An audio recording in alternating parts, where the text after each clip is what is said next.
Hello guys, ito pala yung kinain namin isda kagabi.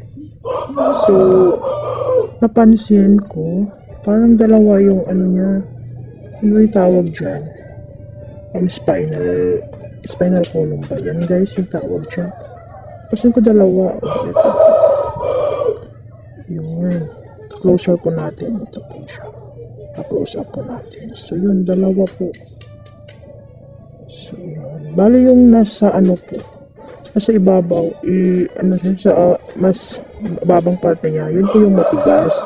Tapos dito naman po sa taas niya, ito po, yung pangalawang ano niya, soft lang po yan. Nandyan po siguro yung, parang may laman, ba ganun. So ayan, so nagtataka ako, dalawa, ngayon lang ako naka-encounter ng ganito.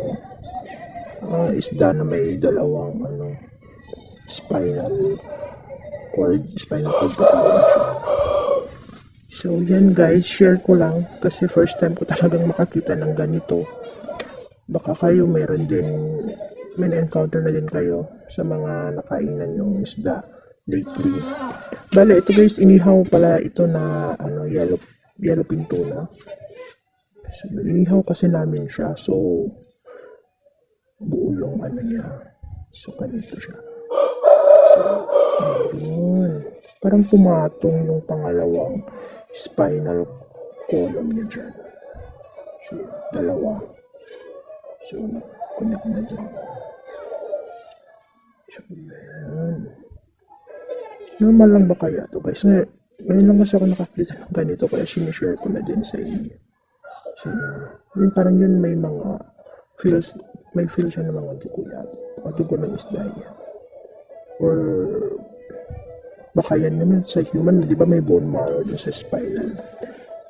So baka yan naman yung pinaka bone marrow niya, kaya soft yung part dyan. Tapos dito naman, parang walang laman.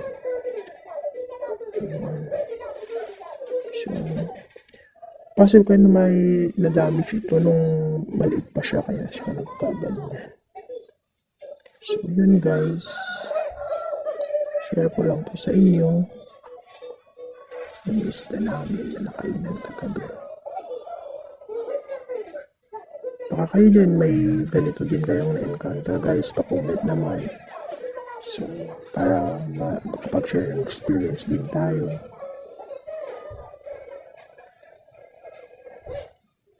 So, yun lang guys. Ayan.